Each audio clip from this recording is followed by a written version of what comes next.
You need to watch this video before buying Ghost of Tsushima. 4 years ago, one of the best games of all time was released. Made by Sucker Punch and PlayStation Studios, Ghost of Tsushima was way ahead for its time. But does the game still keep up and compete against newer AAA titles? And is it worth it for you to buy it in 2024? Well, I'm going to give you my review on the game to hopefully help you understand if this game is for you or not. I'll start off with story, then side missions, boss fights, comparison, and finally my review.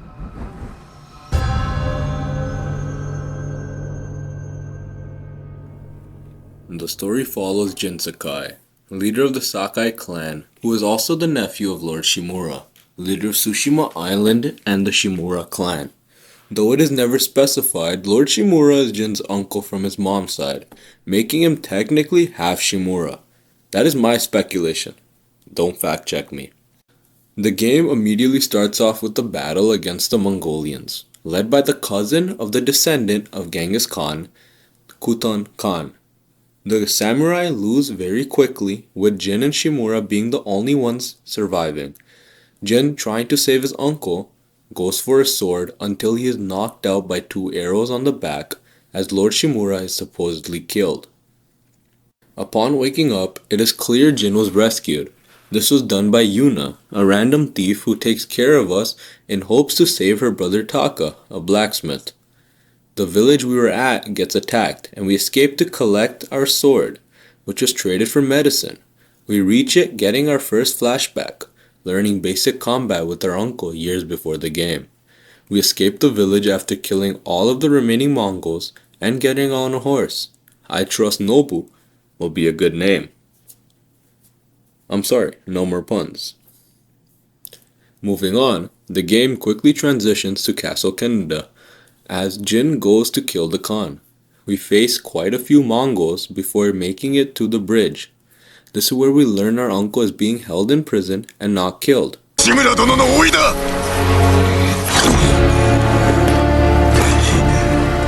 叔父上が受けた恥、すすぎに参った。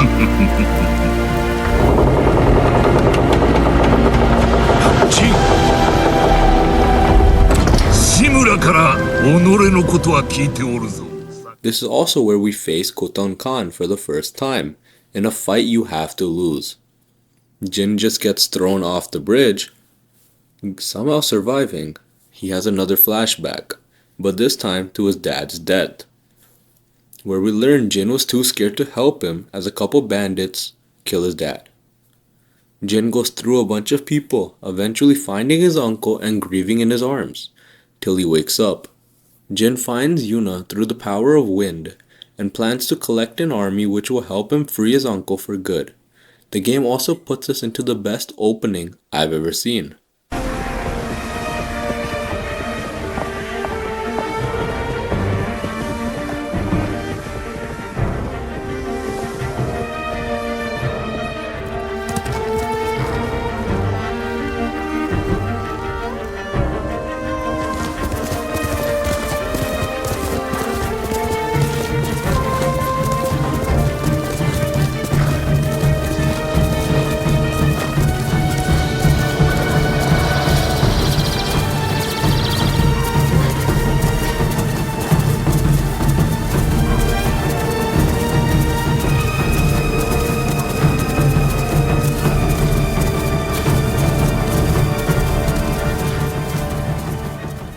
We go and get some allies, Ishikawa and Lady Masako.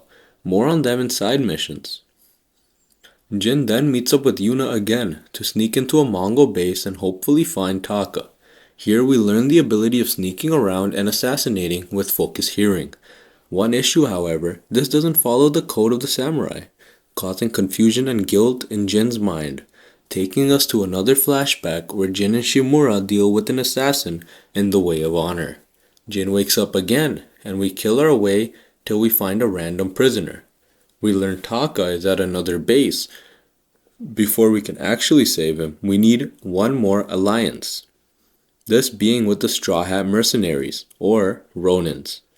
After following a trail of dead Mongols, We find out the leader of the Straw Hats is Jin's childhood friend, Ryuzo. But before we can actually convince him and his army to help us free Shimura, we must kill a group of the hardest Mongols I've ever fought till this point. We traveled to the Straw Hat camp in hopes to buy the help of their army.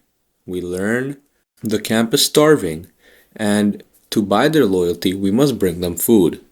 For this, Jin joins the Straw Hats as they go and break into Fort Ohira. Jin and Ryuzo go on a long hunt for food after this, eventually reaching the Mongol boats and having to jump off to survive. We get Ryuzo's help to free our uncle and move on to saving Taka. Jin and Yuna sneak into a base with the help of Kenji, a sake seller, who decides to put us in the back of his cart. Jin and Yuna assassinate a couple Mongols until we find and free Taka. Moving on, Jin finds the pair at their village, which is controlled by Mongols.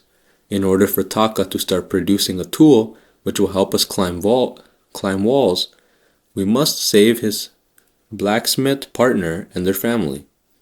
Jin sneaks around the village, getting said people and telling Taka to start the furnace as him and Yuna would defend it. Jin and Yuna fight the waves of Mongols as Taka continues working on making us the Iron Claw. Eventually, we free the village and get the tool. We test it on a mission to free some Ronins for Ryuzo, and we soon move into the final mission of Act 1. As all our allies meet, Jin realizes Ryuzo didn't come through, so he has to go full stealth. We first defeat Mongols with Lady Masako, then fight with Yuna, and eventually see Ryuzo waiting for us. Turns out a bounty was placed on her head by the Khan, and he took it. Now this fight is incredibly hard if you don't grind a ton before. However, I did, beating Ryuzo in 4 tries. Jin lets him go, and we fight a couple waves of Mongols, until Jin finds his uncle and frees him.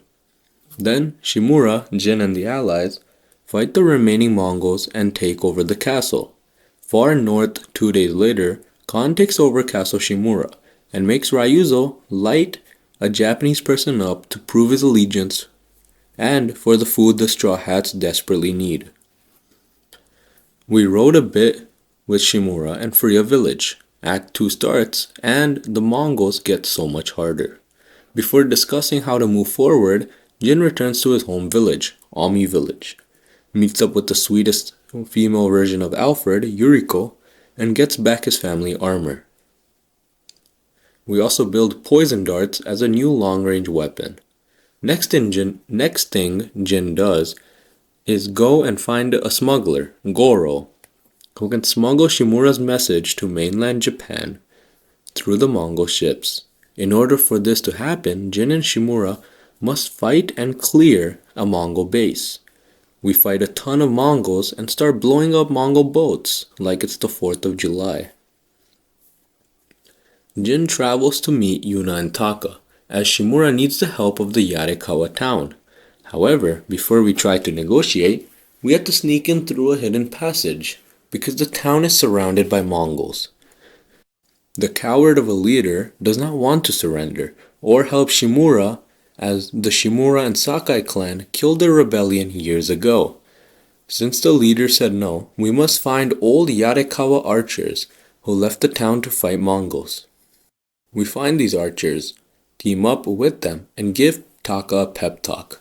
Before we begin fighting, Jin and Yuna spend a whole day drinking sake and talking.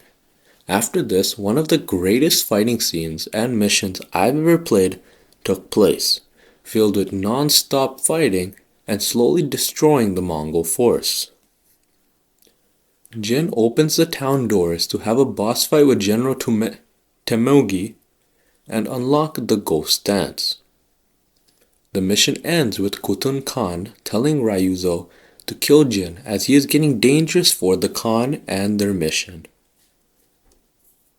Jin hears about Ryuzo's possible location and goes to attack the fort. Though Yuna declines as it is not her fight anymore, Taka sneaks out and follows Jin to the fort. He originally decides to help by distracting the Mongols, allowing us to kill everyone in the fort and find Ryuzo. We find him, but it was a setup, getting Jin kidnapped and Taka as he comes back to save us. The Khan and Jin talk. クロードだ。下るよう民を説き伏せろ。さすれば兵を引く。己に従う気はない。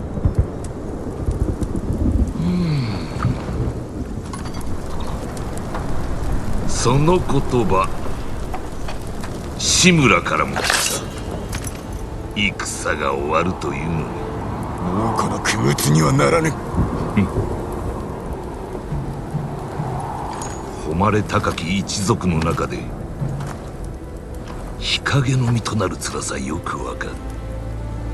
英雄となるべき我らがその機会すら得られる。クロードは英雄だ。聞いたか。 And through an act of bravery, Taka attempts to kill the Khan, getting himself butchered.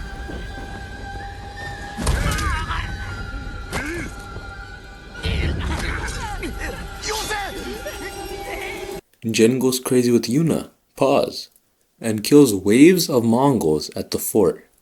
Returning back to Shimura's camp, reinforcements come from mainland Japan to help us, and we rush to Castle Shimura. This part is intense, and a lot happens. Firstly, a sick, continuing battle takes place, as Jin and the army kill Mongol after Mongol, finally having the upper hand and only a bridge in their way to the castle. The army attacks what is a trap with a bunch of horses running at them and blows up the bridge. Shimura decides to rebuild it and attack at dawn, but Jin has other plans. They argue about which is better, fighting with honor and losing a lot of people, or fighting with terror and swiftly killing all the Mongols. Jin sneaks into the castle, climbing the cliffs and reaching the milk containers, poisoning the Mongols. At this point, I believe Jin completely ignored his uncle as the uncle Jin thought he was, as the uncle Jin thought he had was very different than the uncle Jin finally sees. And so Jin goes to Yuna and decides to become the ghost once and for all. Shortly after poisoning the Mongols, we find and fight Ryuzo for the second and last time. This fight is very easy at this point, and on my third try, I beat him. Jin killed Ryuzo, ending his rule for good. The remaining samurai reach the castle only to find dead Mongols and Jin, standing unbothered. Shimura explains to Jin what will happen if he continues to go against the fighting rules of the shogun, and to pin the blame on Yuna instead. Jin completely accepts his mantle as the ghost. 息子だと。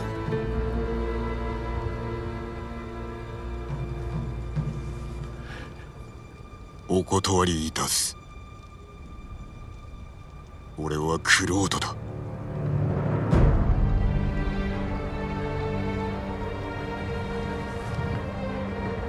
Getting himself arrested and Shimura burning the official adoption papers. Through the help of Kenji, Jin escapes, ultimately making it to where Yuna was supposedly staying. ノブ。金まで行かねばユナが待っておる。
きれずすまなかった。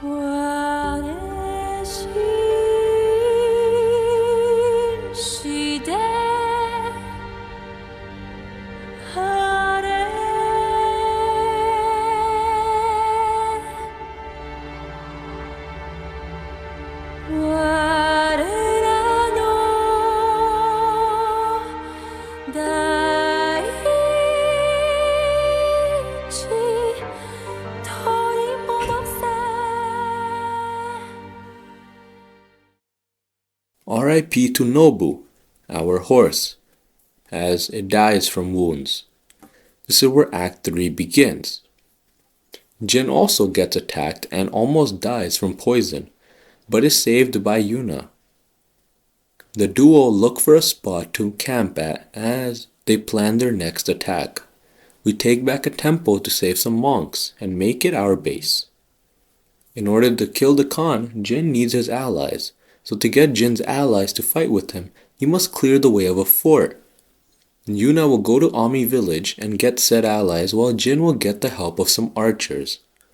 Jin talks with Takashi as they plan to take over the fort. In another long battle, Jin, Yuna, Masakao, Norio, Kenji, Ishikawa, and other allies all fight to take the fort back. This also allows the allies to help Jin in the final battle with the Khan, and for us to travel between Tsushima Island once more. We then plan our final attack on the Khan, getting Yuna and Kenji to go and get long-range arrow guns, while Jin will go and leave a letter to Lord Shimura for his help in the final battle. On the day of the battle, the allies fight waves of Mongols until Jin can sneak through and fight the Khan. The boss fight is challenging and definitely took me more than 10 tries, but is nothing compared to what I expect from lethal difficulty.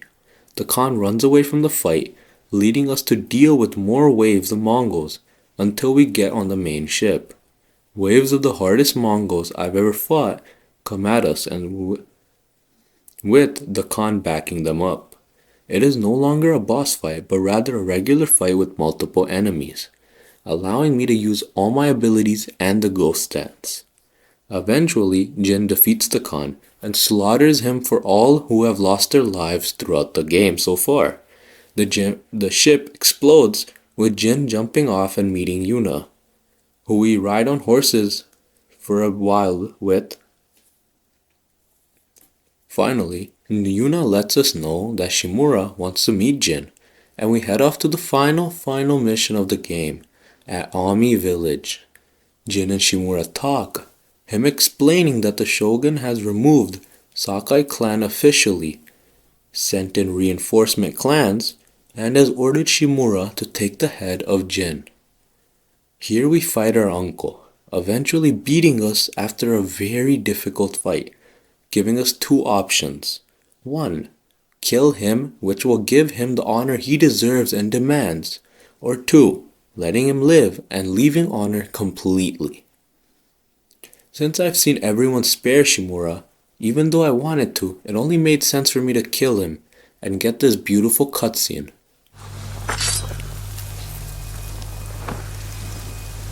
その名を語り継ぎましょう。武木武者、里木長。我が父。息子よ。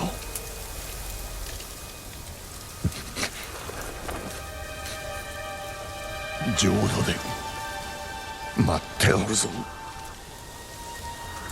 はい。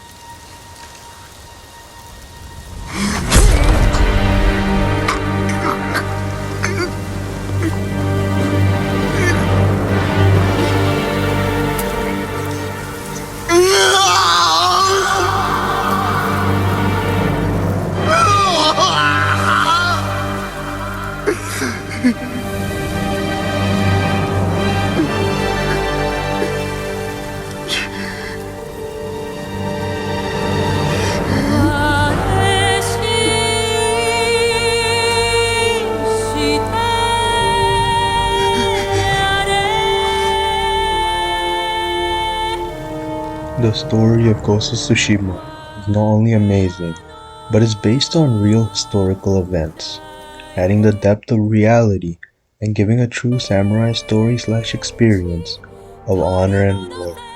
The music, the cinematics, and the writing will make this game feel like a movie that you can play rather than games that you can watch. Of all the games I've ever played, this is the one that had me locked in every cutscene, every sound of music, and every emotion involved throughout the story. So if story matters to you in a game, unlike games such as Assassin's Creed or Souls games, this is the one for you to purchase. But watch the rest of the video before making up your mind.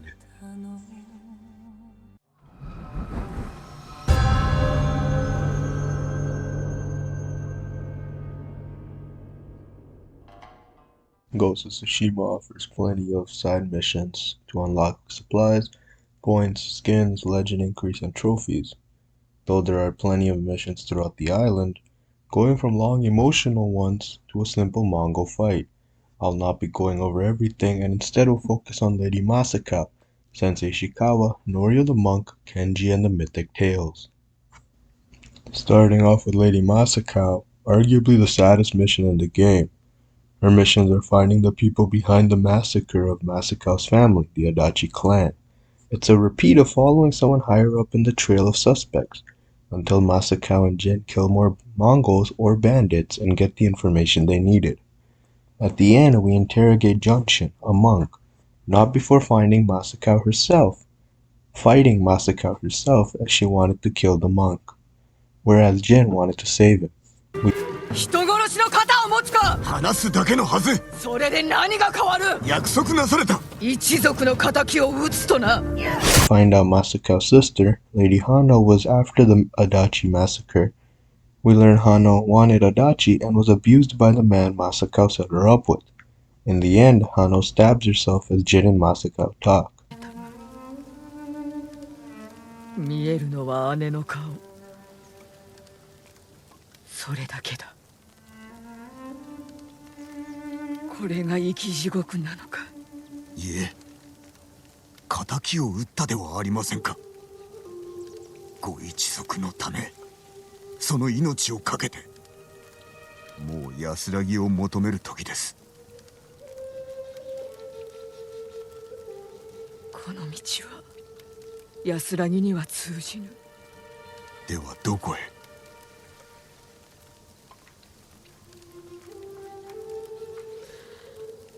どこであろうな。このまま歩みを進めればわかるであろう。それは修羅の道です。もう遅い。だがお前が呼ぶなら手を貸すぞ。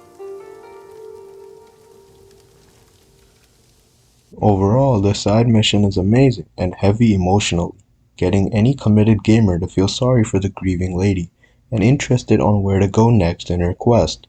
This is a great addition to the side missions and will take your time in return for peak emotional gaming.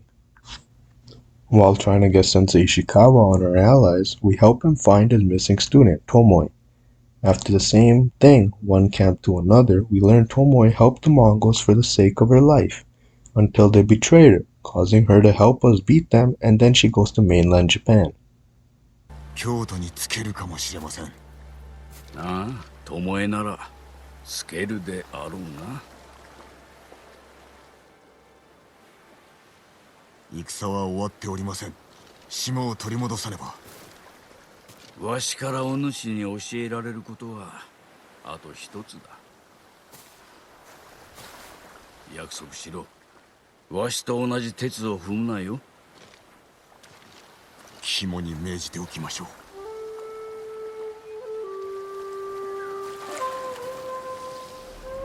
Honestly, this is one of those missions you couldn't care at all for. Not only is the whole story really boring, Ishikawa makes it so much harder to support him quest per quest. By the end, I wanted to kill him too. These are one of the missions that ruin the game for anyone, so it is a huge negative for an amazing game. The Norio missions, however, are very simple. We free a couple monks, fight Mongols, free temples, and once we're done, we repeat it all again. Many innocent people die and many get saved, but we learn at the end Norio's brother, the so-called guardian of the temple, was the man who snitched to the Mongols. He did this to keep Norio alive and to take vengeance for his terribly tortured brother. Norio kills the Mongol behind it all, and Jin convinces him to quit the darkness, move forward, and lead the Cedar Temple. This mission is nice, and it is a great spending of your time, definitely making up for the Ishikawa missions. For the Kenji side missions, it's very simple. He pitches a couple raids Jin could help in, we raid the place, but it's never as easy as he says. First it was near a farm, then a straw hat plus Mongol base, and finally was getting the bro away from paying back someone he stole from. Of course, since it's Kenji, Jin had to do all of the fighting, finally ending the side mission quest and telling Kenji to be the hero he once was. This side mission is a well-needed comedic relief and is a quick way to have fun, definitely making the game way better. Finally, we have the Mythic Tales. These are a fun set of missions which help you unlock various new abilities, weapons, and armor sets. These tales often end or include a duel to continue with fights against the Mongols as well. The tales are presented better than side missions and include a really good story plus artwork. Some notable ones for me are the Heavenly Strike, which unlocks a broken move, the Curse of Uchitsun, which unlocks a longbow, and the 6 Blades of Kojiro, which gets you PTSD from the boss fight and an okay armor set. Overall, the Mythic Tales are a great use of time in my opinion and offer a good side story along with broken buffs for the main story. I hope from this section you could see how the game will feel after you finish the main story. Yes, side missions aren't meant to feel the same as the main story, however, I would expect something that will make you enjoy the game to some degree. Ghost of Tsushima gives an excellent amount of side missions which will get boring at times, but should keep you busy for the most part.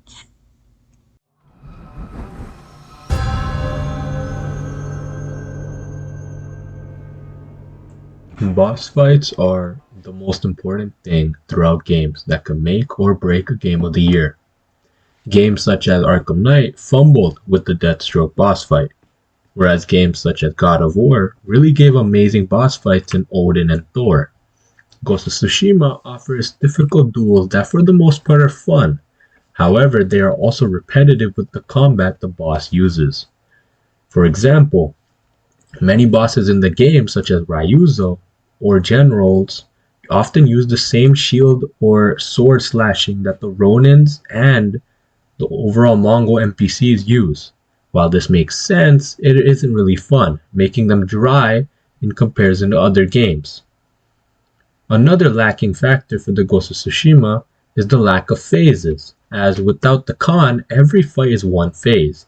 And I get it, it's hard, it's a hard game, but the emotion added in each fight can only make up so much, in my opinion.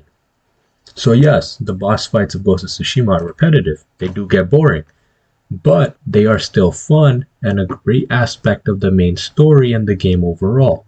So do keep this part in mind as you are deciding to buy this game.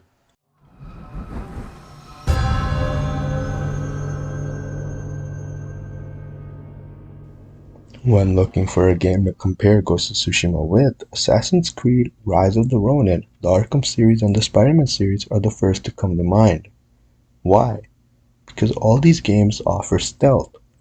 All these games are AAA titles, and all of them come from respected studios. But Spider-Man 2 in particular is the game I want to focus on, since it is the newest of the competition. I haven't played Rise of the Ronin.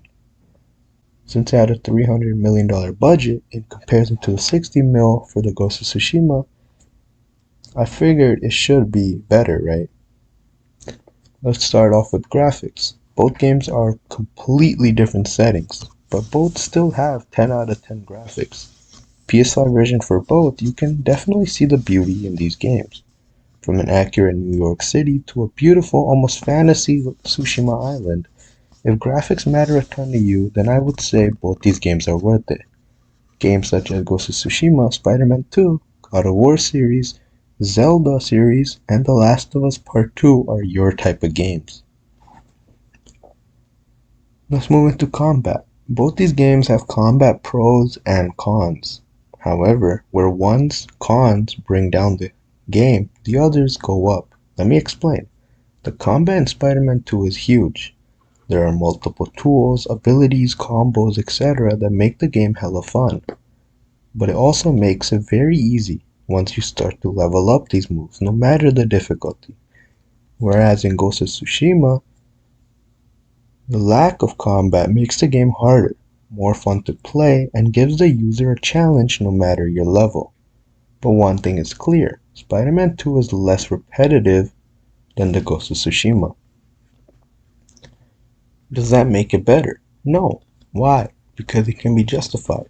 Of course, the human samurai is going to do more repetitive moves and a fighting style, whereas a superhero will be less repetitive. But of course, both will still use the same moves as they are human, and so they have favorites.